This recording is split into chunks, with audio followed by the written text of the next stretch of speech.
ਵਾਹਿਗੁਰੂ ਸਾਹਿਬ JIO. ਗੁਰ ਗੋਬਿੰਦ ਗੋਪਾਲ ਗੁਰ, ਗੁਰਪੂਰਨ ਨਾਰਾਇਣ ਹੈ।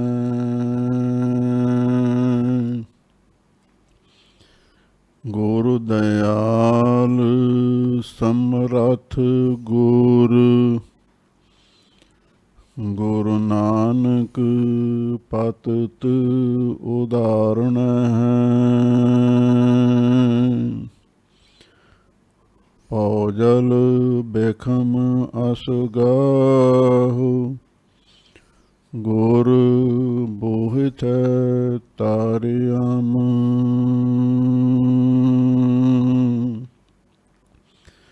ਨਾਨਕ ਪੂਰ ਕਰਮ, ਸਤਿਗੁਰ ਚਰਨੀ ਲੱਗਿਆ।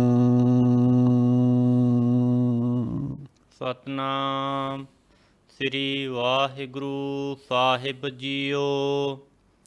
ਅੰਤ ਨਾ ਪਾਵਤ ਦੇਵ ਸਭੈ ਮੁਨ, ਇੰਦਰ ਮਹਾ ਸ਼ਿਵ ਜੋਗ ਕਰੀ। ਫੁਨ ਬੇਦ ਬਿਰੰਚ ਵਿਚਾਰ ਰਹਿਓ, ਹਰ ਜਾਪ ਨਾ ਛਾੜਿਓ ਏਕ ਕਰੀ। ਮਥੁਰਾ ਜਨ ਕੋ ਪ੍ਰਭ ਦੀਨ ਦਇਆਲ ਹੈ, ਸੰਗਤ ਸ੍ਰਿਸ਼ਟ ਨਿਹਾਲ ਕਰੀ। ਰਾਮਦਾਸ ਗੁਰੂ ਜਗ ਤਾਰਨ ਕੋ, ਗੁਰ ਜੋਤ ਅਰਜਨ ਮਾਹੇ ਧਰੀ। ਅੰਤ ਨਾ ਪਾਵਤ ਦੇਵ ਸਭੈ ਮੁਨ, ਇੰਦਰ ਮਹਾ ਸ਼ਿਵ ਜੋਗ ਕਰੀ। ਵਾਹਿਗੁਰੂ ਜੀ ਕਾ ਖਾਲਸਾ, ਵਾਹਿਗੁਰੂ ਜੀ ਕੀ ਫਤਿਹ। ਪਰਮ ਸਨਮਾਨਯੋਗ ਗੁਰੂ ਖਾਲਸਾ ਸਤ ਸੰਗਤ ਜੀਓ, ਸਤਿਗੁਰੂ ਨੇ ਅਪਾਰ ਬਖਸ਼ਿਸ਼ ਕੀਤੀ। ਆਪ ਸੰਗਤਾਂ ਸਤਿਗੁਰੂ ਦੀ ਅੰਮ੍ਰਿਤਮਈ ਬਾਣੀ ਦੀ ਕਥਾ ਵਿਚਾਰ ਸਰਵਣ ਕਰ ਰਹੇ ਹੋ। ਪੰਚਮ ਪਾਤਸ਼ਾਹ ਸ਼ਹੀਦਾਂ ਦੇ ਸਿਰਤਾਜ ਸ਼ਾਂਤੀ ਦੇ ਸੋਮੇ ਮਹਾਨ ਪਰਉਪਕਾਰੀ ਸਤਿਗੁਰੂ ਅਣ ਮਥੁਰਾ ਕਛ ਪੀਦ ਨਹੀਂ, ਗੁਰ ਅਰਜਨ ਪ੍ਰਤੱਖ ਹਰ। ਹਜ਼ੂਰ ਦੇ ਪਾਸ ਕਾਂਸ਼ੀ ਤੋਂ ਪਟ ਆਏ ਹਨ। ਇਹਨਾਂ ਦਾ ਜਨਮ ਬ੍ਰਾਹਮਣਾਂ ਦੇ ਘਰ ਹੋਇਆ ਸੀ। ਪਟ ਇਹਨਾਂ ਦੀ ਸੰਗਿਆ ਸੀ। ਵੈਦਿਕ ਰਿਸ਼ੀ ਸਨ, ਵੇਦਾਂ ਦਾ ਅਵਤਾਰ ਸਨ। ਇਹਨਾਂ ਨੇ ਆ ਕੇ ਗੁਰੂ ਮਹਿਮਾ ਉਚਾਰਨ ਕੀਤੀ। ਹੁਣ ਪੰਜਵੇਂ ਪਾਤਸ਼ਾਹ ਗੁਰੂ ਅਰਜਨ ਦੇਵ ਮਹਾਰਾਜ ਦੇ ਗੁਰ ਮਹਿਮਾ ਦੇ ਸਵਈਏ ਪ੍ਰਾਰੰਭ ਹਨ। ਮਥੁਰਾ ਭੱਟ ਜੀ ਗੁਰੂ ਅਰਜਨ ਦੇਵ ਮਹਾਰਾਜ ਦੀ ਮਹਿਮਾ ਉਚਾਰਨ ਕਰਦੇ ਹਨ। ਆਪ ਸੰਗਤਾਂ ਸ਼ਰਧਾ ਭਾਵਨਾ ਪ੍ਰੇਮ ਦੇ ਨਾਲ ਸਰਵਣ ਕਰੋ ਤੇ ਇੱਕ ਵਾਰ ਪਿਆਰ ਦੇ ਨਾਲ ਆਖੋ, ਸਤਨਾਮ ਸ੍ਰੀ ਵਾਹਿਗੁਰੂ ਸਾਹਿਬ ਜੀਓ। ਅੰਤ ਨਾ ਪਾਵਤ ਦੇਵ ਸਭੈ ਮੁਨ, ਇੰਦਰ ਮਹਾ ਸ਼ਿਵ ਜੋਗ ਕਰੀ। ਮਥੁਰਾ ਭੱਟ ਜੀ ਫਰਮਾਉਂਦੇ ਹਨ, ਗੁਰੂ ਅਰਜਨ ਦੇਵ ਮਹਾਰਾਜ ਸੱਚੇ ਪਾਤਸ਼ਾਹ ਉਹ ਪਰਮੇਸ਼ਰ ਦਾ ਸਰੂਪ ਹਨ, ਜਿਨ੍ਹਾਂ ਨੂੰ 33 ਕਰੋੜ ਦੇਵਤੇ ਰਿਸ਼ੀ ਮੁਨੀ ਯਾਦ ਕਰ ਰਹੇ ਹਨ। ਅੰਤ ਨਾ ਪਾਵਤ ਦੇਵ ਸਭੈ ਮਨ, ਜਿੰਨੇ ਦੇਵਤੇ ਨੇ, ਜਿੰਨੇ ਮੁਨੀ ਲੋਕ ਨੇ, ਉਹ ਵੀ ਉਸ ਅਕਾਲ ਪੁਰਖ ਵਾਹਿਗੁਰੂ ਦਾ ਅੰਤ ਨਹੀਂ ਪਾ ਸਕਦੇ। ਵੱਡੇ ਮੇਰੇ ਸਾਹਿਬਾ, ਗਹਿਰ ਗੰਭੀਰਾ ਗੁਣੀ ਗਹੀਰਾ, ਕੋਈ ਨਾ ਜਾਣੈ ਤੇਰਾ ਕੀਤਾ ਕੇਵੜ ਚੀਰਾ। ਅਵਤਾਰ ਨਾ ਜਾਣੈ ਅੰਤ, ਪਰਮੇਸ਼ਰ ਪਾਰ ਬ੍ਰਹਮ ਬੇਅੰਤ। ਜਿੰਨੇ ਦੇਵਤੇ ਨੇ, ਜਿੰਨੇ ਮੁਨੀ ਲੋਕ ਨੇ, ਉਹ ਆਪ ਜੀ ਦਾ ਅੰਤ ਨਹੀਂ ਪਾ ਸਕਦੇ। ਇੰਦਰ ਮਹਾਂਸ਼ਿਵ ਜੋਗ ਕਰੀ, ਇੰਦਰ ਦੇਵਤਿਆਂ ਦਾ ਪਾਤਸ਼ਾਹ, ਮਹਾਂਸ਼ਿਵ ਸ਼ੰਕਰਨਾਥ ਸ਼ਿਵ ਜੀ, ਜਿਸ ਨੂੰ ਮਹਾਂਦੇਵ ਵੀ ਕਹਿ ਦਿੰਦੇ ਹਨ, ਜੋਗ ਕਰੀ, ਉਹ ਵੀ ਯੋਗ ਕਰ ਰਿਹਾ ਹੈ। ਨਾ ਇੰਦਰ ਤੇ ਨਾ ਹੀ ਮਹਾਂਸ਼ਿਵ, ਸ਼ਿਵ ਜੀ ਭਗਵਾਨ, ਉਹ ਵੀ ਆਪ ਜੀ ਦਾ ਅੰਤ ਨਹੀਂ ਪਾ ਸਕਦਾ। ਫੁਨ ਵੇਦ ਬਿਰੰਚ ਵਿਚਾਰ ਰਹਿਓ, ਹਰ ਜਾਪ ਨਾ ਛਾੜਿਓ ਏਕ ਘਰੀ। ਹੁਣ ਵੇਦ ਬਿਰੰਚ ਵਿਚਾਰ ਰਹੋ। ਬਿਰੰਚ ਦਾ ਅਰਥ ਹੈ ਬ੍ਰਹਮ, ਫੁਨ ਦਾ ਅਰਥ ਹੈ ਬੌੜੋ। ਫਿਰ ਬ੍ਰਹਮਾ ਵੇਦਾਂ ਦੀ ਵਿਚਾਰ ਕਰ ਰਿਹਾ ਹੈ। ਵੇਦਾਂ ਵਿੱਚ ਈਸ਼ਵਰੀ ਗਿਆਨ ਹੈ ਤੇ ਨਾਲ ਹੀ ਵਾਹਿਗੁਰੂ ਦਾ ਨਾਮ ਵੀ ਜਪਦਾ ਹੈ। ਹਰ ਜਾਪ ਨਾ ਛਾੜਿਓ ਏਕ ਘੜੀ, ਇੱਕ ਘੜੀ ਮਾਤਰ ਵੀ ਉਹ ਬ੍ਰਹਮਾ ਵਾਹਿਗੁਰੂ ਦੇ ਜਾਪ ਨੂੰ ਨਹੀਂ ਛੱਡਦਾ। ਨਾਲ ਦੀ ਨਾਲ ਵੇਦਾਂ ਦੀ ਵਿਚਾਰ ਕਰਦਾ ਹੈ। ਵੇਦਾਂ ਦੀ ਵਿਚਾਰ ਦੇ ਨਾਲ ਨਾਲ ਆਪ ਜੀ ਦਾ ਨਾਮ ਜਪ ਰਿਹਾ ਹੈ। ਮਥੁਰਾ ਜਨ ਕੋ ਪ੍ਰਭ ਦੀਨ ਦਇਆਲ ਹੈ, ਸੰਗਤ ਸ੍ਰਿਸ਼ਟ ਨਿਹਾਲ ਕਰੀ। ਅਥਵਾ ਇਹਨਾਂ ਪੰਕਤੀਆਂ ਦੇ ਅਰਥ ਇਉਂ ਵੀ ਕੀਤੇ ਨੇ। ਅੰਤ ਨਾ ਪਾਵੋ ਦੇਵ ਸਭਾ ਮਨ, ਇੰਦਰ ਮਹਾਂਸ਼ਿਵ ਜੋਗ ਕਰੀ। ਸਾਰੇ ਦੇਵਤੇ 33 ਕਰੋੜ ਉਹ ਵੀ ਆਪ ਜੀ ਦਾ ਸਿਮਰਨ ਕਰਦੇ ਹਨ, ਮੁਨੀ ਲੋਕ ਵੀ, ਪਰ ਉਹ ਅੰਤ ਨਹੀਂ ਪਾ ਸਕਦੇ। ਇੰਦਰ ਦੇਵਤਿਆਂ ਦਾ ਰਾਜਾ, ਮਹਾਂਸ਼ਿਵ ਸ਼ਿਵ ਜੀ ਭਗਵਾਨ, ਇਹ ਵੀ ਇੱਕ ਦੇਵਤਾ ਹੈ। ਹੁਣ ਵੇਦ ਬਿਰੰਚ ਵਿਚਾਰ ਰਹੋ। ਸ਼ਿਵ ਜੀ ਦੇ ਨਾਲ ਫਿਰ ਬ੍ਰਹਮਾ ਦਾ ਵੀ ਜ਼ਿਕਰ ਆ ਗਿਆ। ਹੁਣ ਅੱਗੇ ਜਿਹੜਾ ਹਰ ਸ਼ਬਦ ਹੈ ਹਰੀ, ਇਹ ਵਿਸ਼ਨੂੰ ਜੀ ਦਾ ਵਾਚਕ ਸਮਝਣਾ। ਤੇ ਵਿਸ਼ਨੂੰ ਵੀ ਆਪ ਜੀ ਦੇ ਨਾਮ ਨੂੰ ਜਪ ਰਿਹਾ ਹੈ, ਕਿਉਂਕਿ ਬ੍ਰਹਮਾ, ਵਿਸ਼ਨੂੰ, ਸ਼ਿਵ ਇਹ 3 ਪ੍ਰਮੁੱਖ ਦੇਵਤੇ ਨੇ, ਸਭ ਤੋਂ ਵੱਡੇ ਨੇ। ਤੇ ਵਿਸ਼ਨੂੰ ਨੇ ਵੀ ਆਪ ਜੀ ਦੇ ਜਾਪ ਨੂੰ ਇੱਕ ਘੜੀ ਮਾਤਰ ਵੀ ਕਦੀ ਛੱਡਿਆ ਨਹੀਂ। 8 ਪਹਿਰ ਵਿਸ਼ਨੂੰ ਵੀ ਆਪ ਜੀ ਦੇ ਨਾਮ ਨੂੰ ਜਪ ਰਿਹਾ ਹੈ। ਮਥੁਰਾ ਜਨ ਕੋ ਪ੍ਰਭ ਦੀਨ ਦਇਆਲ ਹੈ, ਸੰਗਤ ਸ੍ਰਿਸ਼ਟ ਨਿਹਾਲ ਕਰੀ। ਮਥੁਰਾ ਜਨ ਕੋ ਪ੍ਰਭ ਦੀਨ ਦਇਆਲ ਹੈ।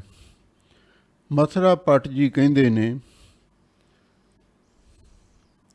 ਮੇਰਾ ਪ੍ਰਭੂ, ਮੇਰਾ ਵਾਹਿਗੁਰੂ, ਮੇਰਾ ਇਸ਼ਟ ਗੁਰੂ ਅਰਜਨ ਦੇਵ ਮਹਾਰਾਜ ਸੱਚੇ ਪਾਤਸ਼ਾਹ ਨੇ। ਜਨ ਕੋ ਦੀਨ ਦਿਆਲ ਹੈ, ਜਿਹੜਾ ਆਪਣੇ ਜਨ ਦਾਸ ਤੇ, ਗਰੀਬ ਤੇ ਦਿਆਲਤਾ ਕਰਨ ਵਾਲਾ ਹੈ। ਮਥੁਰਾ ਭੱਟ ਜੀ ਤੇ ਗੁਰੂ ਅਰਜਨ ਦੇਵ ਮਹਾਰਾਜ ਸੱਚੇ ਪਾਤਸ਼ਾਹ ਨੇ ਮਿਹਰ ਕੀਤੀ ਤੇ ਮਥੁਰਾ ਭੱਟ ਜੀ ਗੁਰੂ ਦੀ ਮਹਿਮਾ ਉਚਾਰਨ ਕਰ ਰਹੇ ਨੇ ਕਿ ਮੇਰਾ ਰੱਬ, ਮੇਰਾ ਇਸ਼ਟ, ਮੇਰਾ ਅਕਾਲ ਪੁਰਖ ਗੁਰੂ ਅਰਜਨ ਦੇਵ ਮਹਾਰਾਜ ਨੇ। ਤੇ ਗੁਰੂ ਮਹਾਰਾਜ ਆਪਣੇ ਸੇਵਕ ਤੇ ਦੀਨ ਦਿਆਲ ਹੋਏ ਨੇ। ਸੰਗਤ ਸ੍ਰਿਸ਼ਟ ਨਿਹਾਲ ਕਰੀ, ਇੱਥੇ ਹੀ ਬਸ ਨਹੀਂ, ਸਮੂਹ ਸੰਗਤ ਗੁਰੂ ਨਾਨਕ ਨਾਮ ਲੇਵਾ, ਜੋ ਵੀ ਗੁਰਸਿੱਖ ਮਾਈ ਭਾਈ ਗੁਰੂ ਅਰਜਨ ਦੇਵ ਮਹਾਰਾਜ ਦੇ ਕੋਲ ਆਇਆ, ਸਾਰੀ ਸੰਗਤ ਨੂੰ ਤੇ ਸਾਰੀ ਸ੍ਰਿਸ਼ਟੀ ਨੂੰ, ਕੁੱਲ ਕਾਇਨਾਤ ਨੂੰ ਨਿਹਾਲ ਕਰ ਦਿੱਤਾ, ਕਿਰਤ ਕਿਰਤ ਕਰ ਦਿੱਤਾ। ਰਾਮਦਾਸ ਗੁਰੂ ਜਗ ਤਾਰਨ ਕੋ, ਗੁਰ ਜੋਤ ਅਰਜਨ ਮਾਹੇ ਧਰੀ। ਮਥੁਰਾ ਭੱਟ ਜੀ ਕਹਿੰਦੇ ਨੇ, ਗੁਰੂ ਰਾਮਦਾਸ ਮਹਾਰਾਜ ਸੱਚੇ ਪਾਤਸ਼ਾਹ ਨੇ ਜਗ ਤਾਰਨ ਕੋ, ਸੰਸਾਰ ਨੂੰ ਤਾਰਨ ਵਾਸਤੇ, ਗੁਰ ਜੋਤ ਅਰਜਨ ਮਾਹੇ ਧਰੀ, ਜਿਹੜੀ ਗੁਰੂ ਜੋਤ ਗੁਰੂ ਨਾਨਕ ਸਾਹਿਬ ਜੀ ਦੀ ਉਹਨਾਂ ਦੇ ਵਿੱਚ ਬਿਰਾਜਮਾਨ ਸੀ, ਤੇ ਉਸ ਗੁਰੂ ਜੋਤ ਨੂੰ ਗੁਰੂ ਅਰਜਨ ਦੇਵ ਮਹਾਰਾਜ ਦੇ ਵਿੱਚ ਧਰੀ ਦਾ ਅਰਥ ਹੈ ਟਿਕਾ ਦਿੱਤਾ। ਭਾਵ ਗੁਰੂ ਰਾਮਦਾਸ ਮਹਾਰਾਜ ਸੱਚੇ ਪਾਤਸ਼ਾਹ ਨੇ ਜੋਤੀ ਜੋਤ ਸਮਾਉਣ ਤੋਂ ਪਹਿਲਾਂ ਗੁਰੂ ਜੋਤ ਨੂੰ ਗੁਰੂ ਅਰਜਨ ਦੇਵ ਮਹਾਰਾਜ ਦੇ ਅੰਦਰ ਬਿਰਾਜਮਾਨ ਕਰ ਦਿੱਤਾ। ਜਗ ਔਰ ਨ ਜਾਹੇ ਮਹਾਤਮ ਮੈਂ, ਅਵਤਾਰ ਉਜਾਗਰ ਆਨ ਕੀਓ। ਅੱਗੇ ਮਥੁਰਾ ਭੱਟ ਜੀ ਫਿਰ ਗੁਰੂ ਅਰਜਨ ਦੇਵ ਮਹਾਰਾਜ ਦੀ ਉਸਤਤ ਉਚਾਰਨ ਕਰ ਰਹੇ ਨੇ। ਜਗ ਔਰ ਨਾ ਜਾਹੇ ਮਹਾਤਮ ਹੈ, ਜਿਹੜਾ ਮਹਾਤਮ ਸ਼ਬਦ ਹੈ ਇਹਦੇ ਅਰਥ ਵਿਦਵਾਨਾਂ ਨੇ ਵੱਖੋ ਵੱਖਰੇ ਕੀਤੇ ਨੇ। ਜਗ ਔਰ ਨਾ ਜਾਹੇ ਮਹਾਤਮ ਹੈ, ਮਹਾਤਮ ਕੁੱਪ ਹਨੇਰਾ ਇਸ ਸੰਸਾਰ ਦੇ ਵਿੱਚ ਵਰਤ ਰਿਹਾ ਸੀ, ਤੇ ਇਸ ਸੰਸਾਰ ਦੇ ਕੁੱਪ ਹਨੇਰੇ ਦੇ ਵਿੱਚ ਹੋਰ ਕੋਈ ਵੀ ਲੋਕਾਂ ਨੂੰ ਗਿਆਨ ਦਾ ਚਾਨਣ ਦੇਣ ਵਾਲਾ ਨਹੀਂ ਸੀ ਰਹਿ ਗਿਆ। ਅਵਤਾਰ ਉਜਾਗਰ ਆਨ ਕੀਓ, ਉਸ ਵੇਲੇ ਉਸ ਅਕਾਲ ਪੁਰਖ ਵਾਹਿਗੁਰੂ ਪਰਮੇਸ਼ਰ ਨੇ ਗੁਰੂ ਅਰਜਨ ਦੇਵ ਮਹਾਰਾਜ ਸੱਚੇ ਪਾਤਸ਼ਾਹ ਦਾ ਅਵਤਾਰ ਆ ਕੇ ਉਜਾਗਰ ਕੀਤਾ। ਉਜਾਗਰ ਤੋਂ ਭਾਵ ਹੈ ਪ੍ਰਗਟ ਕਰਨਾ। ਇਸ ਸੰਸਾਰ ਦੇ ਕੁੱਪ ਹਨੇਰੇ ਦੇ ਵਿੱਚ ਪਾਪਾਂ ਤੇ ਜ਼ੁਲਮ ਦਾ, ਅਗਿਆਨ ਤੇ ਜਹਾਲਤ ਦਾ, ਅਵਿਦਿਆ ਤੇ ਮੋਹ ਦਾ ਕੁੱਪ ਹਨੇਰਾ ਛਾਇਆ ਹੋਇਆ ਸੀ। ਇਹਦੇ ਵਿੱਚ ਹੋਰ ਕੋਈ ਵੀ ਪੀਰ ਪੈਗੰਬਰ ਰਹਿਬਰ ਜਾਂ ਅਵਤਾਰ ਨਹੀਂ ਸੀ ਦਿਖਾਈ ਦਿੰਦਾ। ਹੁਣ ਦੁਨੀਆ ਹਨੇਰੇ ਵਿੱਚ ਠੋਕਰਾਂ ਖਾ ਰਹੀ ਸੀ। ਇਹਨਾਂ ਤੇ ਤਰਸ ਕਰਕੇ ਉਸ ਅਕਾਲ ਪੁਰਖ ਵਾਹਿਗੁਰੂ ਨੇ ਗੁਰੂ ਅਰਜਨ ਦੇਵ ਮਹਾਰਾਜ ਸੱਚੇ ਪਾਤਸ਼ਾਹ ਦੇ ਸਰੂਪ ਦੇ ਵਿੱਚ ਅਵਤਾਰ ਪ੍ਰਗਟ ਕੀਤਾ। ਤਿਨ ਕੇ ਦੁਖ ਕੋਟਕ ਦੂਰ ਗਏ, ਮਥੁਰਾ ਜਿਨ ਅੰਮ੍ਰਿਤ ਨਾਮ ਪੀਓ। ਦੂਜਾ ਜਿਹੜਾ ਇਸ ਮਹਾਤਮ ਸ਼ਬਦ ਦਾ ਅਰਥ ਹੈ ਉਹ ਇਸ ਤਰ੍ਹਾਂ ਕੀਤਾ ਗਿਆ ਹੈ, ਮਹਾਤਮ ਇਕੱਠਾ ਪਾਠ ਮੰਨ ਕੇ। ਜਗ ਔਰ ਨਾ ਜਾਹੇ ਮਹਾਤਮ ਮੈਂ, ਅਨਵੇਂ ਕਰਕੇ ਜਗ ਮੈਂ, ਇਸ ਸੰਸਾਰ ਦੇ ਵਿੱਚ ਹੋਰ ਕੋਈ ਮਹਾਤਮਾ, ਦਰਵੇਸ਼, ਸੰਤ, ਰਹਿਬਰ ਜਾਂ ਪੀਰ ਕੋਈ ਰਹਿ ਹੀ ਨਹੀਂ ਸੀ ਗਿਆ। ਹੁਣ ਜਦੋਂ ਕੋਈ ਚੰਗਾ ਮਹਾਤਮਾ, ਕੋਈ ਰੱਬ ਦਾ ਪਿਆਰਾ ਨਾ ਹੋਵੇ, ਫਿਰ ਸੰਸਾਰ ਦਾ ਹਾਲ ਮਾੜਾ ਹੋ ਜਾਂਦਾ। ਅਵਤਾਰ ਉਜਾਗਰ ਆਨ ਕੀਓ, ਜਦੋਂ ਕੋਈ ਮਹਾਤਮਾ ਦੁਨੀਆ ਵਿੱਚ ਨਹੀਂ ਸੀ ਰਹਿ ਗਿਆ, ਰੱਬ ਦਾ ਰਾਹ ਦਿਖਾਉਣ ਵਾਲਾ, ਉਸ ਵੇਲੇ ਉਸ ਅਕਾਲ ਪੁਰਖ ਨੇ ਗੁਰੂ ਅਰਜਨ ਦੇਵ ਮਹਾਰਾਜ ਦਾ ਅਵਤਾਰ ਪ੍ਰਗਟ ਕੀਤਾ। ਤਿਨ ਕੇ ਦੁਖ ਕੋਟਕ ਦੂਰ ਗਏ, ਮਥੁਰਾ ਜਿਨ ਅੰਮ੍ਰਿਤ ਨਾਮ ਪੀਓ। ਮਥੁਰਾ ਭੱਟ ਜੀ ਫਰਮਾਉਂਦੇ ਨੇ ਵੀ ਜਿਨ੍ਹਾਂ ਨੇ ਗੁਰੂ ਅਰਜਨ ਦੇਵ ਮਹਾਰਾਜ ਸੱਚੇ ਪਾਤਸ਼ਾਹ ਦੇ ਪਾਸ ਆ ਕੇ ਅੰਮ੍ਰਿਤ ਨਾਮ ਨੂੰ ਪੀਓ ਦਾ ਅਰਥ ਹੈ ਪਾਨ ਕਰ ਲਿਆ, ਛਕ ਲਿਆ। ਤਿਨ ਕੇ ਦੁੱਖ ਕੋਟਕ ਦੂਰ ਗਏ, ਫਿਰ ਉਹਨਾਂ ਦੇ ਕਰੋੜਾਂ ਦੁੱਖ ਦੂਰ ਹੋ ਗਏ। ਇੱਕ ਨਹੀਂ, ਦੋ ਨਹੀਂ, ਚਾਰ ਨਹੀਂ, ਕਰੋੜਾਂ ਦੁੱਖ। ਦੁੱਖਾਂ ਦੀ ਕਿਹੜਾ ਕੋਈ ਗਿਣਤੀ ਹੈ। ਨਾਨਕ ਦੁਖੀਆ ਸਭ ਸੰਸਾਰ, ਕੋਈ ਤਨ ਦੁਖੀ, ਕੋਈ ਮਨ ਦੁਖੀ, ਕੋਈ ਚਿੰਤਾ ਚਿਤ ਉਦਾਸ, ਥੋੜੇ ਥੋੜੇ ਸਭ ਦੁਖੀ, ਸੁਖੀ ਹਰੀ ਕੇ ਦਾਸ। ਜਿਨ੍ਹਾਂ ਨੇ ਗੁਰੂ ਅਰਜਨ ਦੇਵ ਮਹਾਰਾਜ ਦੇ ਕੋਲੋਂ ਆ ਕੇ ਨਾਮ ਦਾ ਅੰਮ੍ਰਿਤ ਰਸ ਛਕ ਲਿਆ, ਫਿਰ ਉਹਨਾਂ ਦੇ ਕਰੋੜਾਂ ਦੁੱਖ ਦੂਰ ਹੋ ਗਏ। ਇਹ ਪੱਦਤ ਤੇ ਮਤ ਚੂਕਹਿ ਰੇ ਮਨ, ਭੇਦ ਵਿਭੇਦ ਨਾ ਜਾਣ ਬੀਓ। ਮਥੁਰਾ ਭੱਟ ਜੀ ਕਹਿੰਦੇ ਨੇ ਐ ਮਨਾ, ਆਪਦੇ ਮਨ ਨੂੰ ਸਮਝਾਉਂਦੇ, ਅਸੀਂ ਵੀ ਆਪਣੇ ਮਨ ਨੂੰ ਸਮਝਾਈਏ। ਐ ਮਨਾ, ਇਹ ਜਿਹੜੀ ਪੱਦਤ ਗੁਰੂ ਦਾ ਦੱਸਿਆ ਹੋਇਆ ਰਾਹ ਹੈ, ਗੁਰਮੁਖ ਗਾਡੀ ਰਾਹ ਚਲਾਇਆ। ਇਸ ਤੋਂ ਕਿਤੇ ਚੁੱਕ ਨਾ ਜਾਇਓ, ਭਾਵ ਕਿਸੇ ਭੁਲੇਖੇ ਦਾ ਸ਼ਿਕਾਰ ਨਾ ਹੋ ਜਾਇਓ। ਕਿਸੇ ਗਲਤ ਫਹਿਮੀ ਦੇ ਵਿੱਚ ਪੈ ਕੇ ਗੁਰੂ ਦੇ ਦਰਸਾਏ ਮਾਰਗ ਨੂੰ ਛੱਡ ਨਾ ਬੈਠਿਓ। ਇਹ ਮਨ ਨੂੰ ਸਿੱਖਿਆ ਦੇਣੀ ਹੈ। ਕਿਉਂ ਦੁਨੀਆ ਦੇ ਵਿੱਚ ਬਹੁਤ ਸਾਰੇ ਲੋਕ ਨੇ ਜਿਹੜੇ ਵਹਿਮਾਂ ਭਰਮਾਂ ਦੇ ਵਿੱਚ ਵੀ ਪਾਉਂਦੇ ਨੇ। ਜਾ ਕੀ ਭੇਡਾਂ ਚਾਲ ਚਲਤੇ ਕੇ ਪਾਛੇ ਚਲੈ, ਪਰਮਾਰਥ ਨਾ ਸੰਭਾਲ ਦੇਖੋ ਜਾ ਕੀ ਮੂੜਤਾ। ਦੁਨੀਆ ਦੀ ਭੇਡ ਚਾਲ ਹੈ, ਕੋਈ ਹੰਨੇ ਦੀ, ਕੋਈ ਬੰਨੇ ਦੀ, ਕੋਈ ਪਹਾੜਾਂ ਵਾਲੀ ਰੰਨੇ ਦੀ, ਕੋਈ ਢੋਲ ਢਮੱਕਾ ਸਰਵਰ ਦਾ ਹਿੜਵਸ ਬਾਬੇ ਨਾਨਕ ਦੀ। ਕਈ ਦੇਹ ਧਾਰੀ ਅਖੌਤੀ ਗੁਰੂ ਵੀ ਦੁਕਾਨਾਂ ਖੋਲ੍ਹੀ ਬੈਠੇ ਨੇ। ਉਹ ਵੀ ਦੁਨੀਆ ਨੂੰ ਗੁੰਮਰਾਹ ਕਰਦੇ ਨੇ, ਵਰਗ ਲਾਉਂਦੇ ਨੇ, ਲਾਲਚ ਦਿੰਦੇ ਨੇ ਅਤੇ ਆਪਣੀ ਸਿੱਖੀ ਸੇਵਕੀ ਵਧਾਉਂਦੇ ਨੇ। ਉਹਨਾਂ ਨੂੰ ਦੇਖ ਕੇ ਗੁਰੂ ਦੇ ਮਾਰਗ ਨੂੰ ਨਹੀਂ ਛੱਡਣਾ। ਇਹ ਪੱਧਤ ਤੇ ਮੱਤ ਚੁੱਕਾ ਰੇ ਮਨ। ਇਹ ਮਨਾ ਇਸ ਗੁਰਸਿੱਖੀ ਮਾਰਗ ਤੋਂ ਕਦੇ ਉੱਕ ਨਾ ਜਾਣਾ, ਕਦੇ ਕਿਸੇ ਭੁਲੇਖੇ ਵਿੱਚ ਪੈ ਕੇ ਉਹਨੂੰ ਛੱਡ ਨਾ ਦੇਣਾ। ਇਹਦੇ ਉੱਤੇ ਹਮੇਸ਼ਾ ਲਈ ਚੱਲਣਾ ਚਾਹੀਦਾ ਹੈ। ਭੇਦ ਵਿਭੇਦ ਨਾ ਜਾਣ ਬੀਓ। ਅਤੇ ਨਾਲ ਹੀ ਮਥੁਰਾ ਭੱਟ ਜੀ ਕਹਿੰਦੇ ਨੇ, ਗੁਰੂ ਅਰਜਨ ਦੇਵ ਮਹਾਰਾਜ ਸੱਚੇ ਪਾਤਸ਼ਾਹ ਅਤੇ ਰੱਬ ਦੇ ਵਿੱਚ ਕੋਈ ਭੇਦ ਫਰਕ ਹੈ? ਵਿਭੇਦ। ਜੇ ਤੁਸੀਂ ਫਰਕ ਸਮਝਦੇ ਹੋ, ਵਿਭੇਦ ਇਸ ਨੂੰ ਨਾਸ ਕਰ ਦਿਓ, ਭੇਦ ਨੂੰ, ਫਰਕ ਨੂੰ ਦੂਰ ਕਰ ਦਿਓ। ਗੁਰੂ ਅਰਜਨ ਦੇਵ ਮਹਾਰਾਜ ਸੱਚੇ ਪਾਤਸ਼ਾਹ ਆਪ ਪਰਮੇਸ਼ਰ ਨੇ। ਨਾ ਜਾਣ ਬੀਓ ਕਿਸੇ ਹੋਰ ਦੂਸਰੇ ਨੂੰ ਨਾ ਕੁਝ ਵੀ ਸਮਝੋ। ਅਥਵਾ ਗੁਰੂ ਅਰਜਨ ਦੇਵ ਮਹਾਰਾਜ ਸੱਚੇ ਪਾਤਸ਼ਾਹ ਕੋਈ ਹੋਰ ਦੂਸਰੇ ਨਹੀਂ, ਉਹ ਪਰਮੇਸ਼ਰ ਦਾ ਹੀ ਰੂਪ ਨੇ। ਆਪ ਪ੍ਰਤੱਖ ਹਾਜ਼ਰ ਨਾਜ਼ਰ ਸਤਿਗੁਰੂ ਨੇ। ਇਸ ਲਈ ਉਹਨਾਂ ਦੇ ਬਾਰੇ ਕੋਈ ਮਨ ਦੇ ਵਿੱਚ ਸ਼ੱਕ ਸ਼ੁਬਾ ਨਹੀਂ ਰੱਖਣਾ। ਜਿੰਨੇ ਭੇਦ ਨੇ ਉਹ ਵਹਿਮ ਭਰਮ ਉਹ ਆਪਣੇ ਮਨ ਦੇ ਵਿੱਚੋਂ ਦੂਰ ਕਰ ਦਿਓ। ਪਰਤਸ਼ ਹਿਰਦੈ ਗੁਰ ਅਰਜਨ ਕੈ, ਹਰ ਪੂਰਨ ਬ੍ਰਹਮ ਨਿਵਾਸ ਲਿਓ। ਲੋ ਗੁਰੂ ਅਰਜਨ ਦੇਵ ਮਹਾਰਾਜ ਸੱਚੇ ਪਾਤਸ਼ਾਹ ਦੇ ਹਿਰਦੇ ਵਿੱਚ ਹਰ ਪੂਰਨ ਬ੍ਰਹਮ, ਜੋ ਵਾਹਿਗੁਰੂ ਸਰਬ ਕਲਾ ਭਰਪੂਰ ਬ੍ਰਹਮ ਵਿਆਪਕ ਸਰੂਪ ਹੈ, ਪਰਤਸ਼ ਜ਼ਾਹਰਾ ਤੌਰ 'ਤੇ ਨਿਵਾਸ ਲਿਓ। ਉਸ ਨੇ ਗੁਰੂ ਅਰਜਨ ਦੇਵ ਮਹਾਰਾਜ ਦੇ ਚਰਨਾਂ ਹਿਰਦੇ ਵਿੱਚ ਆ ਕੇ ਨਿਵਾਸ ਕੀਤਾ ਹੋਇਆ। ਇਹ ਮਥੁਰਾ ਭੱਟ ਜੀ ਦੀ ਸ਼ਰਧਾ ਹੈ ਬਈ ਗੁਰੂ ਅਰਜਨ ਦੇਵ ਮਹਾਰਾਜ ਸੱਚੇ ਪਾਤਸ਼ਾਹ ਦੇ ਹਿਰਦੇ ਵਿੱਚ ਉਹ ਪੂਰਨ ਬ੍ਰਹਮ ਵਾਹਿਗੁਰੂ ਜ਼ਾਹਰਾ ਤੌਰ 'ਤੇ ਆਪ ਆ ਕੇ ਵਸ ਰਿਹਾ ਹੈ।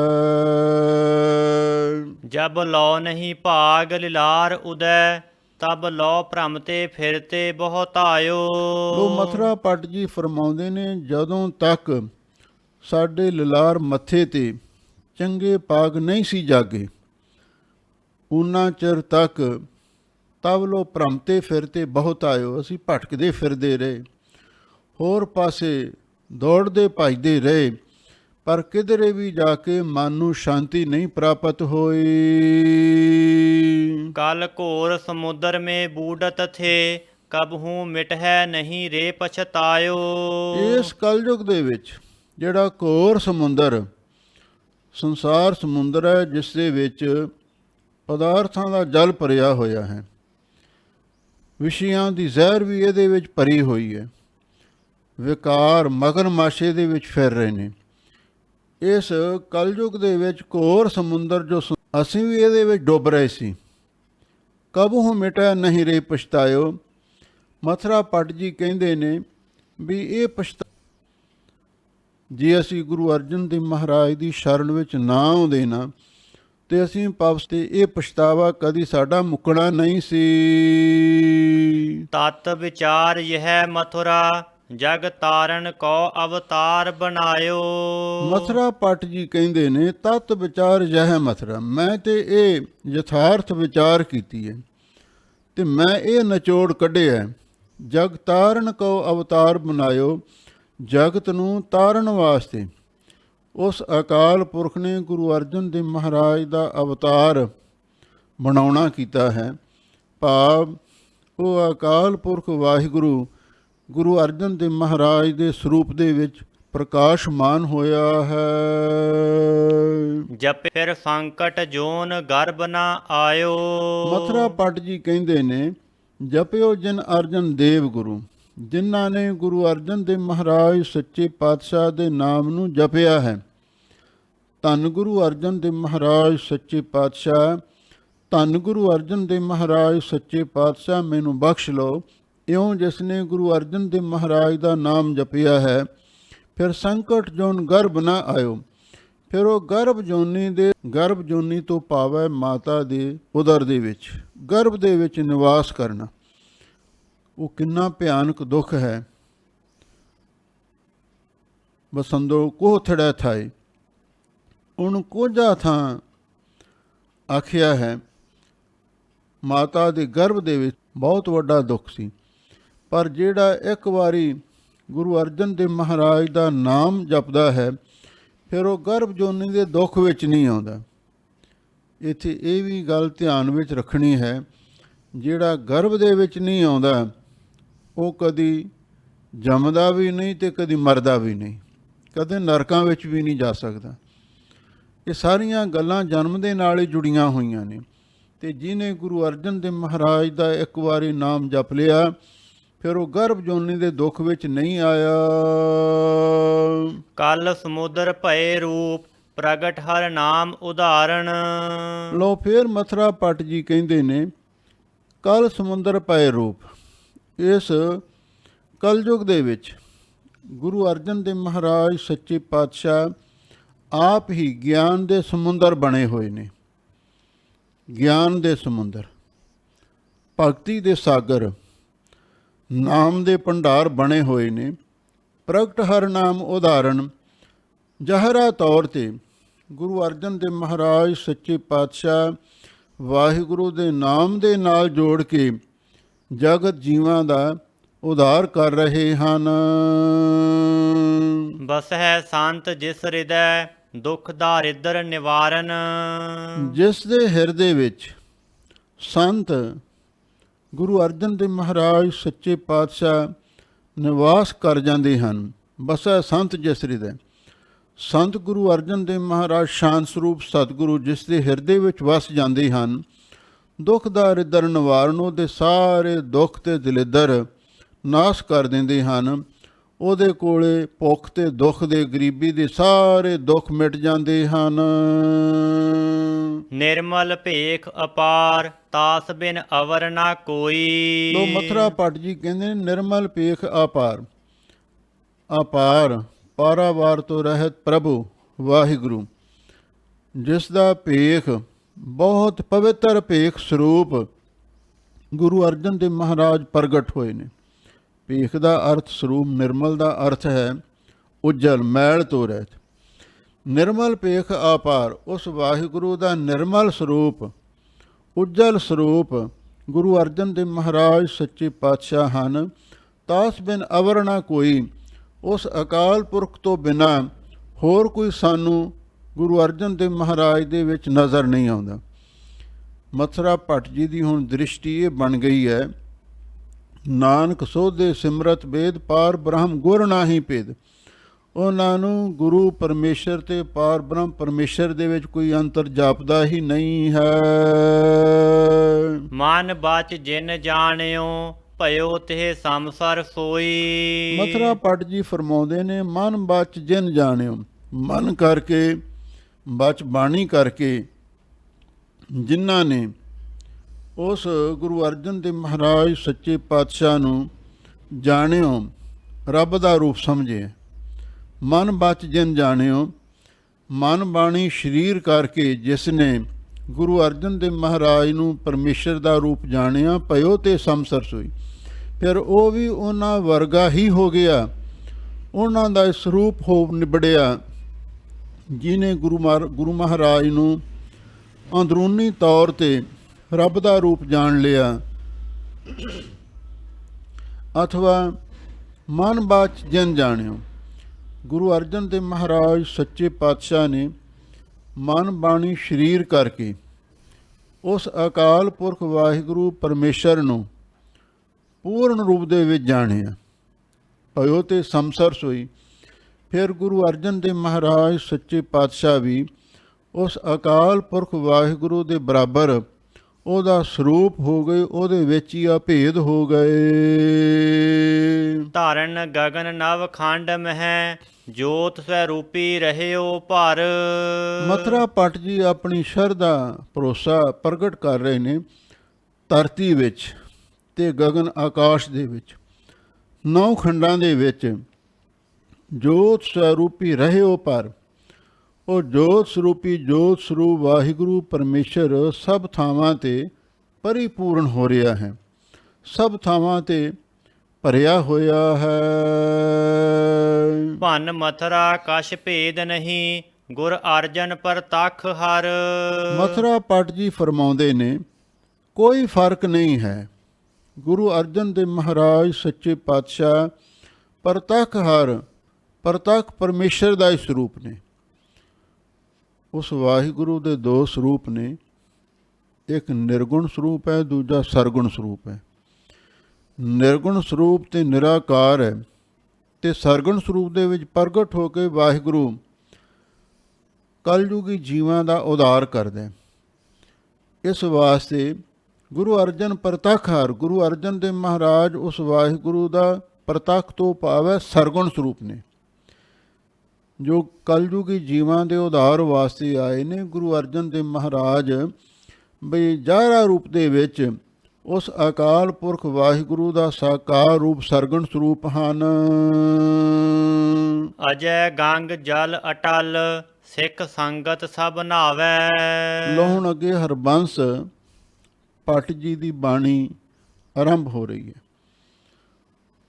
ਹੁਣ ਜਦੋਂ ਹਰਬੰਸ ਭੱਟ ਜੀ ਗੁਰੂ ਅਰਜਨ ਦੇਵ ਮਹਾਰਾਜ ਸੱਚੇ ਪਾਤਸ਼ਾਹ ਦੇ ਸਾਹਮਣੇ ਖੜੇ ਹੋਏ, ਉਹਨਾਂ ਦੇ ਜਿਹੜੇ ਪਿਛਲੇ ਸੰਸਕਾਰ ਸਨ, ਕਿਉਂਕਿ ਇਹ ਵੈਦਿਕ ਰਿਸ਼ੀ ਸਨ, ਇਹਨਾਂ ਦੇ ਮਨ ਦੇ ਵਿੱਚ ਗੰਗਾ ਪ੍ਰਤੀ ਅਥਾਹ ਸ਼ਰਧਾ ਸੀ।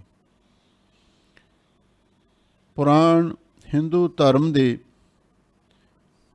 ਪ੍ਰਮਾਣਿਕ ਇਤਿਹਾਸਕ ਗ੍ਰੰਥ ਮੰਨੇ ਗਏ, ਵੇਦਾਂ ਨੂੰ ਈਸ਼ਵਰੀ ਗਿਆਨ ਮੰਨਿਆ ਗਿਆ। ਹੁਣ ਇਹਨਾਂ ਦੀ ਸ਼ਰਧਾ ਉਸ ਪਾਸੇ ਵੱਲ ਨੂੰ ਬਣੀ ਹੋਈ ਸੀ।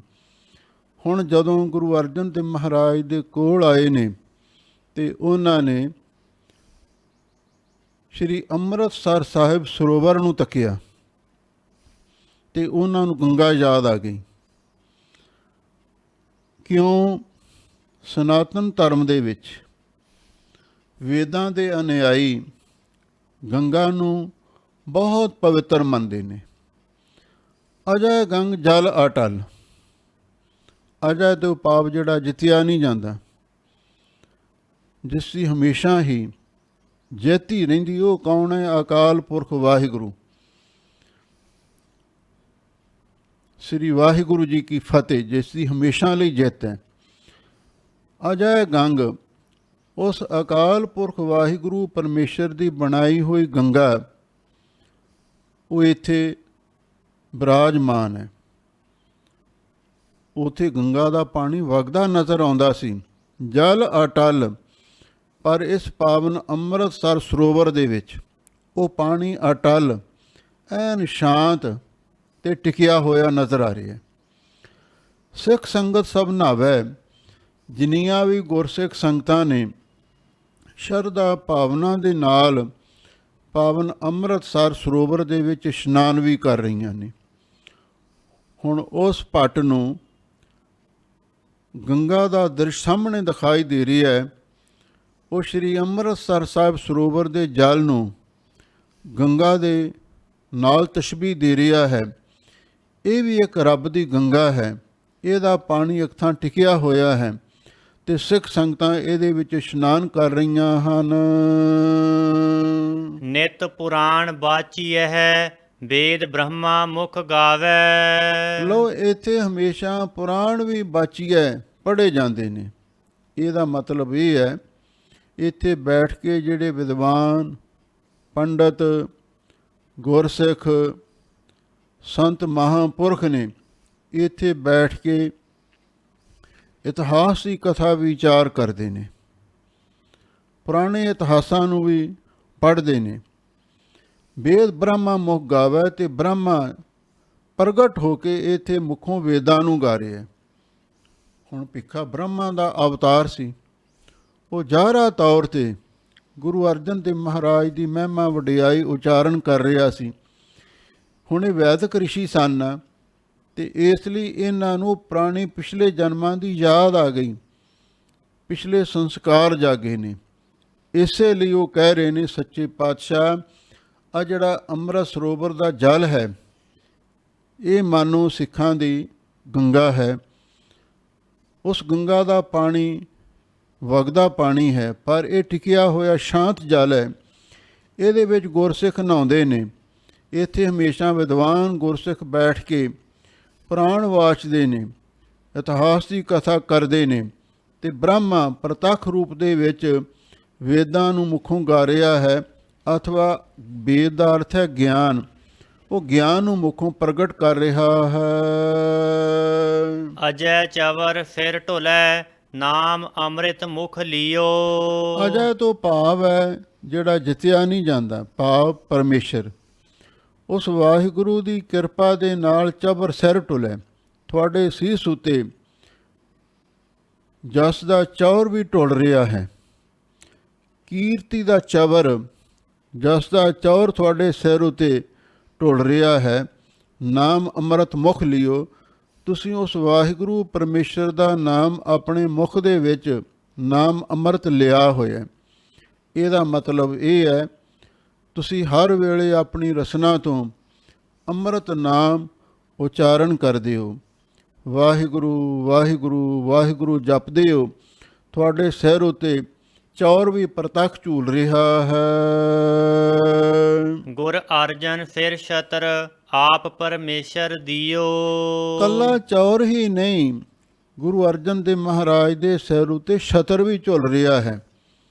ਆਪ ਪਰਮੇਸ਼ਰ ਦਿਓ, ਕਿਉਂਕਿ ਅਕਾਲ ਪੁਰਖ ਵਾਹਿਗੁਰੂ ਪਰਮੇਸ਼ਰ ਨੇ ਗੁਰੂ ਅਰਜਨ ਦੇਵ ਮਹਾਰਾਜ ਸੱਚੇ ਪਾਤਸ਼ਾਹ ਨੂੰ ਗੁਰਤਾ ਦਾ ਤਖਤ, ਗੁਰਤਾ ਦਾ ਸਿੰਘਾਸਨ ਬਖਸ਼ਿਸ਼ ਕੀਤਾ ਹੈ। ਇਸ ਵਾਸਤੇ ਇਹਨਾਂ ਦੇ ਸਿਰ ਉੱਤੇ ਚੌਰ ਤੇ ਛਤਰ ਝੂਲ ਰਹੇ ਹਨ। ਮਿਲ ਨਾਨਕ ਅੰਗਦ ਅਮਰ ਗੁਰ, ਗੁਰ ਰਾਮਦਾਸ ਹਰ ਪਹਿ ਗਇਓ। ਲਓ, ਜਦੋਂ ਗੁਰੂ ਰਾਮਦਾਸ ਮਹਾਰਾਜ ਸੱਚੇ ਪਾਤਸ਼ਾਹ ਦਾ ਜੋਤੀ ਜੋਤ ਸਮਾਉਣ ਦਾ ਸਮਾਂ ਨੇੜੇ ਆਇਆ, ਤਾਂ ਉਸ ਵੇਲੇ ਉਹਨਾਂ ਨੂੰ ਸਾਰੇ ਸਤਿਗੁਰੂ ਸਾਹਿਬਾਨ ਦੇ ਦਰਸ਼ਨ ਹੋਏ, ਜਿਸ ਦਾ ਜ਼ਿਕਰ ਪਾਟੇ ਇੱਥੇ ਕਰ ਰਹੇ ਨੇ। ਮਿਲ ਨਾਨਕ ਅੰਗਦ ਅਮਰ ਗੁਰ, ਗੁਰੂ ਨਾਨਕ ਸਾਹਿਬ ਸੱਚੇ ਪਾਤਸ਼ਾਹ ਵੀ ਆਏ, ਗੁਰੂ ਅੰਗਦ ਦੇਵ ਮਹਾਰਾਜ ਸੱਚੇ ਪਾਤਸ਼ਾਹ ਵੀ ਆਏ, ਅਤੇ ਗੁਰੂ ਅਮਰਦਾਸ ਮਹਾਰਾਜ ਸੱਚੇ ਪਾਤਸ਼ਾਹ ਵੀ ਆਏ, ਅਤੇ ਗੁਰੂ ਰਾਮਦਾਸ ਮਹਾਰਾਜ ਸੱਚੇ ਪਾਤਸ਼ਾਹ ਉਹਨਾਂ ਦੇ ਨਾਲ ਮਿਲ ਕੇ ਗੁਰੂ ਰਾਮਦਾਸ ਹਰ ਪੈ ਗਇਓ।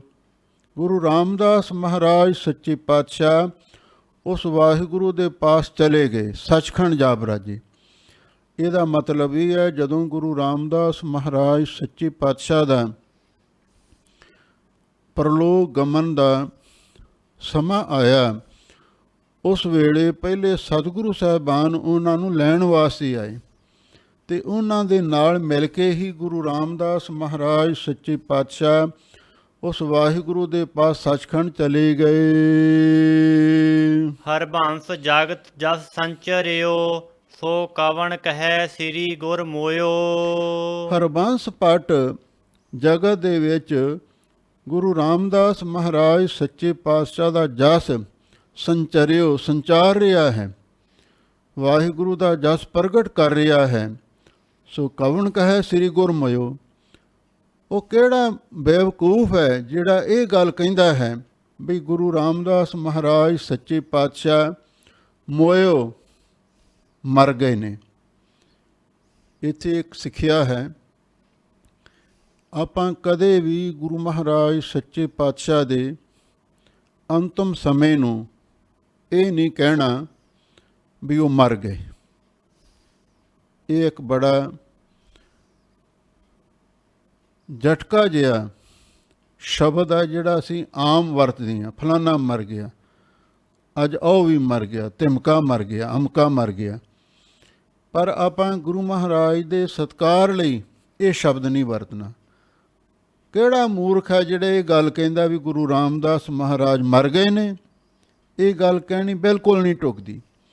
ਜਿਹੜੇ ਸਤਿਕਾਰਤ ਮਹਾਂਪੁਰਖ ਨੇ, ਗੁਰਮੁਖ ਮਾਈ ਭਾਈ ਨੇ, ਜਦੋਂ ਉਹ ਵੀ ਚਲਾਣਾ ਕਰਦੇ ਨੇ, ਇਹ ਨਹੀਂ ਕਹਿਣਾ ਫਲਾਨਾ ਮਰ ਗਿਆ। ਉਹਨਾਂ ਲਈ ਵੀ ਇਹ ਸ਼ਬਦ ਵਰਤੇ ਜਾਂਦੇ ਨੇ ਵੀ ਉਹ ਚੜ੍ਹਾਈ ਕਰ ਗਏ ਨੇ, ਉਹ ਅਕਾਲ ਚਲਾਣਾ ਕਰ ਗਏ ਨੇ, ਉਹ ਗੁਰੂ ਚਰਨਾਂ ਵਿੱਚ ਜਾ ਬਰਾਜੇ ਨੇ।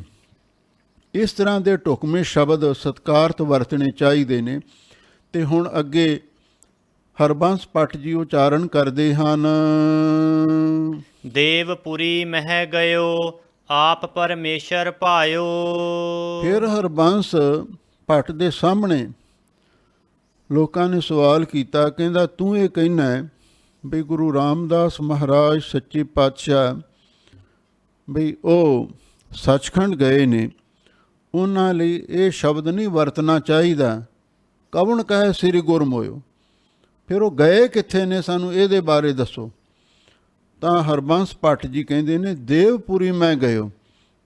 ਇੱਥੇ ਦੇਵ ਦਾ ਅਰਥ ਪਰਮੇਸ਼ਰ, ਪ੍ਰਕਾਸ਼ ਰੂਪ।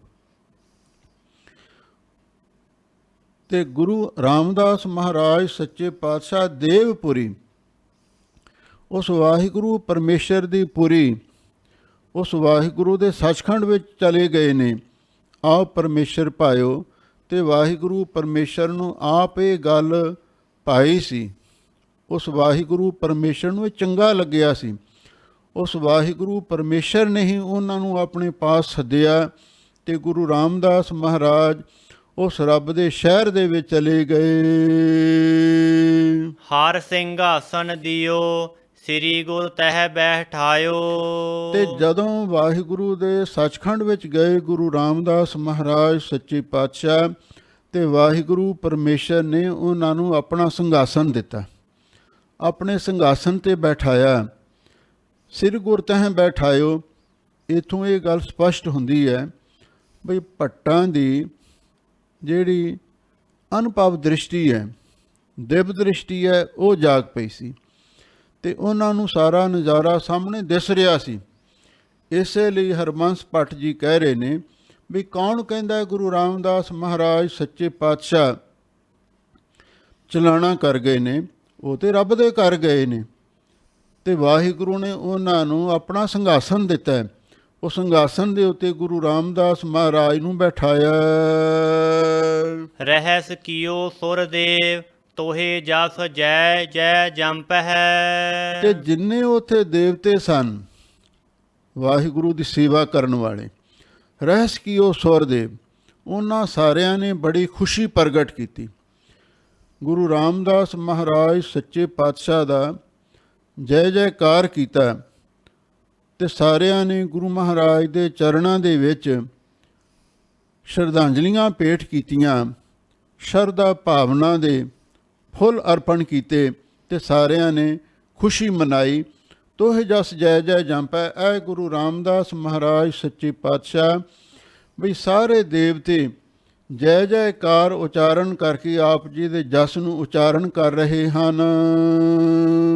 ਅਸੁਰ ਗਏ ਤੇ ਭਾਗ, ਪਾਪ ਤਿਨ ਭੀਤਰ ਕੰਪ ਹੈ। ਅਤੇ ਜਿਹੜੇ ਦੈਨ ਸਨ, ਦੇਵਤਿਆਂ ਦੇ ਦੁਸ਼ਮਣ, ਜਦੋਂ ਗੁਰੂ ਰਾਮਦਾਸ ਮਹਾਰਾਜ ਸੱਚੇ ਪਾਤਸ਼ਾਹ ਗਏ ਨਾ, ਦੈਨ ਦੇਵਤਿਆਂ ਨੂੰ ਤੰਗ ਕਰ ਰਹੇ ਸਨ ਅਤੇ ਉਹਨਾਂ ਨੇ ਬੇਨਤੀ ਕੀਤੀ, ਮਹਾਰਾਜ ਤੁਸੀਂ ਸਾਨੂੰ ਦਰਸ਼ਨ ਦੇ ਕੇ ਜਾਣਾ। ਅਤੇ ਜਦੋਂ ਗੁਰੂ ਰਾਮਦਾਸ ਮਹਾਰਾਜ ਗਏ ਨੇ ਦੇਵਤਿਆਂ ਦੇ ਮੰਡਲ ਦੇ ਵਿੱਚ, ਰਾਖਸ਼ ਉੱਥੋਂ ਭਾਗ ਗਏ ਡਰਦੇ ਮਾਰੇ।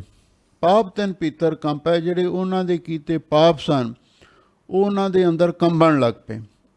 ਦੂਜਾ ਅਰਥ ਇਹ ਵੀ ਕੀਤਾ ਹੈ, ਜਦੋਂ ਦੇਵਤਿਆਂ ਨੇ ਬੇਨਤੀ ਕੀਤੀ, ਮਹਾਰਾਜ ਸਾਨੂੰ ਦੈਂਤ ਪਰੇਸ਼ਾਨ ਕਰ ਰਹੇ ਨੇ ਅਤੇ ਤੁਸੀਂ ਸਾਡੇ ਤੇ ਸਾਨੂੰ ਦਰਸ਼ਨ ਦਿਓ ਅਤੇ ਸਾਡਾ ਉਹਨਾਂ ਤੋਂ ਖਹਿੜਾ ਛਡਾਓ।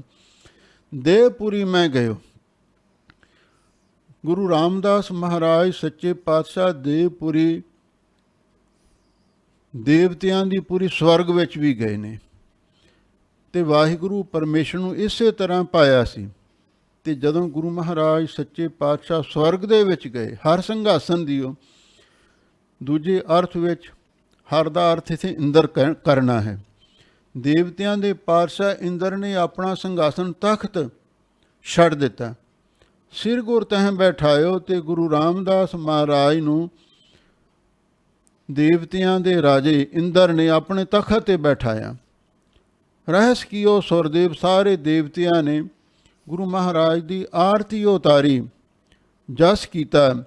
ਤੋਹਿ ਜਸ ਜੈ ਜੈ ਜੰਪੈ, ਤੇ ਜੈ ਜੈਕਾਰ ਸ਼ਬਦ ਦੇ ਨਾਲ ਸਾਰੇ ਦੇਵਤੇ ਤੁਹਾਡੇ ਜਸ ਨੂੰ ਉਚਾਰਨ ਕਰਨ ਲੱਗ ਪਏ। ਅਸਰ ਗਏ ਤੇ ਭਾਗ ਜਿਹੜੇ ਦੈਂਤ ਦੇਵਤਿਆਂ ਨੂੰ ਤੰਗ ਕਰ ਰਹੇ ਸਨ, ਉਹ ਸਾਰੇ ਭੱਜ ਗਏ। ਪਾਪ ਤਿੰਨ ਭੀਤਰ ਕੰਪੈ, ਜਿਹੜੇ ਉਹਨਾਂ ਦੇ ਪਾਪ ਸੀ ਉਹਨਾਂ ਦੇ ਅੰਦਰ ਕੰਬਣ ਲੱਗ ਪਏ। ਗੁਰੂ ਰਾਮਦਾਸ ਮਹਾਰਾਜ ਦੀ ਅੱਗੇ ਕੋਈ ਦੈਂਤ ਖਲੋ ਨਹੀਂ ਸਕਿਆ। ਇਸੇ ਤਰ੍ਹਾਂ ਅਸਰ ਤੋਂ ਭਾਵ ਜਿਹੜੇ ਵਿਕਾਰ ਸਨ, ਆਸਰੀ ਸੰਪਦਾ ਦੇ ਕਾਮ ਕ੍ਰੋਧ ਆਦਿਕ, ਉਹ ਵੀ ਭੱਜ ਗਏ। ਤੇ ਜਿਹੜੇ ਦੇਵਤੇ ਸਨ, ਸ਼ੁਭ ਗੁਣ, ਦੈਵੀ ਗੁਣ, ਸਤ ਸੰਤੋਖ ਆਦਿਕ, ਉਹ ਆਪ ਜੀ ਦੇ ਜਸ ਨੂੰ ਉਚਾਰਨ ਕਰਨ ਲੱਗ ਪਏ। ਤੇ ਕਾਮ ਕ੍ਰੋਧ ਆਦਿਕ ਦੈਂਤ ਡਰਦੇ ਮਾਰੇ ਭੱਜ ਗਏ। ਉਹਨਾਂ ਦੇ ਅੰਦਰਲੇ ਪਾਪ ਕੰਬਣ ਲੱਗ ਪਏ। ਕਾਟੇ ਸੋ ਪਾਪ ਤਿਨ ਨਰਹੂ ਕੇ, ਗੁਰ ਰਾਮਦਾਸ ਜਿਨ ਪਾਇਓ। ਲੋ, ਉਹਨਾਂ ਪੁਰਸ਼ਾਂ ਦੇ ਸਾਰੇ ਪਾਪ ਕੱਟੇ ਗਏ ਨੇ। ਕਿਹੜੇ ਪੁਰਸ਼ਾਂ ਦੇ? ਗੁਰੂ ਰਾਮਦਾਸ ਜਿਨ ਪਾਇਓ, ਤੇ ਜਿਨ੍ਹਾਂ ਨੇ ਗੁਰੂ ਰਾਮਦਾਸ ਮਹਾਰਾਜ ਸੱਚੇ ਪਾਤਸ਼ਾਹ ਨੂੰ ਗੁਰੂ ਸਰੂਪ ਦੇ ਵਿੱਚ ਪ੍ਰਾਪਤ ਕਰ ਲਿਆ। ਭਾਵ ਜਿਨ੍ਹਾਂ ਨੇ ਗੁਰੂ ਰਾਮਦਾਸ ਮਹਾਰਾਜ ਤੋਂ ਗੁਰਮਤਿ ਨਾਮ ਦੀ ਦਾਤ ਪ੍ਰਾਪਤ ਕਰ ਲਈ, ਗੁਰੂ ਦੀਖਿਆ ਪ੍ਰਾਪਤ ਕਰ ਲਈ, ਫਿਰ ਉਹਨਾਂ ਲੋਕਾਂ ਦੇ ਸਾਰੇ ਪਾਪ ਕੱਟੇ ਗਏ। ਛਤਰ ਸਿੰਘਾਸਨ ਪਿਰਥਮੀ, ਗੁਰ ਅਰਜਨ ਕਉ ਦੇ ਆਇਓ। ਲੋ, ਜਿਹੜਾ ਪ੍ਰਿਥਵੀ ਦਾ ਸਿੰਘਾਸਨ ਤੇ ਛਤਰ ਸੀ, ਗੁਰੂ ਰਾਮਦਾਸ ਮਹਾਰਾਜ ਸੱਚੇ ਪਾਤਸ਼ਾਹ ਗੁਰੂ ਅਰਜਨ ਕਉ ਦੇ ਆਇਓ। ਉਹ ਗੁਰੂ ਅਰਜਨ ਦੇਵ ਮਹਾਰਾਜ ਨੂੰ ਦੇ ਕੇ ਆ ਗਏ। ਤੇ ਆਪ ਗੁਰੂ ਰਾਮਦਾਸ ਮਹਾਰਾਜ ਸੱਚੇ ਪਾਤਸ਼ਾਹ ਪਹਿਲਾਂ ਸਵਰਗ ਵਿੱਚ ਗਏ। ਉੱਥੇ ਇੰਦਰ ਨੇ ਆਪਣੇ ਸਿੰਘਾਸਨ 'ਤੇ ਬਿਠਾਇਆ। ਫਿਰ ਪਰਮੇਸ਼ਰ ਦੇ ਸੱਚਖੰਡ ਵਿੱਚ ਚਲੇ ਗਏ। ਉੱਥੇ ਉਹਨਾਂ ਦਾ ਜੈ ਜੈਕਾਰ ਹੋਇਆ। ਇਸ ਢੰਗ ਦੇ ਨਾਲ ਭੱਟਾਂ ਨੇ ਗੁਰੂ ਮਹਾਰਾਜ ਸੱਚੇ ਪਾਤਸ਼ਾਹ ਦੀ ਇਹ ਉਸਤਤ ਮਹਿਮਾ ਉਚਾਰਨ ਕੀਤੀ ਹੈ, ਜਿਸ ਨੂੰ ਆਪ ਸੰਗਤਾਂ ਨੇ ਬੜੀ ਸ਼ਰਧਾ ਭਾਵਨਾ ਪ੍ਰੇਮ ਦੇ ਨਾਲ ਸੁਣਿਆ ਹੈ। ਅਤੇ ਆਪਾਂ ਵੀ ਗੁਰੂ ਮਹਿਮਾ ਨੂੰ ਆਪਣੇ ਹਿਰਦੇ ਵਿੱਚ ਵਸਾਉਣਾ ਹੈ। ਇਹਦੇ ਨਾਲ ਹੀ ਸਾਡੇ ਜੀਵਨ ਦੀ ਸਫਲਤਾ ਹੋਵੇਗੀ। ਸਭ ਸੰਗਤਾਂ ਦਾ ਬਹੁਤ ਬਹੁਤ ਧੰਨਵਾਦ। ਹੋਈਆਂ ਭੁੱਲਾਂ ਚੁੱਕਾਂ ਲਈ ਖਿਮਾ ਕਰਨਾ। ਕਾਟੇ ਸੋ ਪਾਪ ਤਿਨ ਨਰਹੂ ਕੇ, ਗੁਰ ਰਾਮਦਾਸ ਜਿਨ ਪਾਇਓ। ਛਤਰ ਸਿੰਘਾਸਨ ਪਿਰਥਮੀ, ਗੁਰ ਅਰਜਨ ਕਉ ਦੇ ਆਇਓ। ਵਾਹਿਗੁਰੂ ਜੀ ਕਾ ਖਾਲਸਾ, ਵਾਹਿਗੁਰੂ ਜੀ ਕੀ ਫਤਿਹ।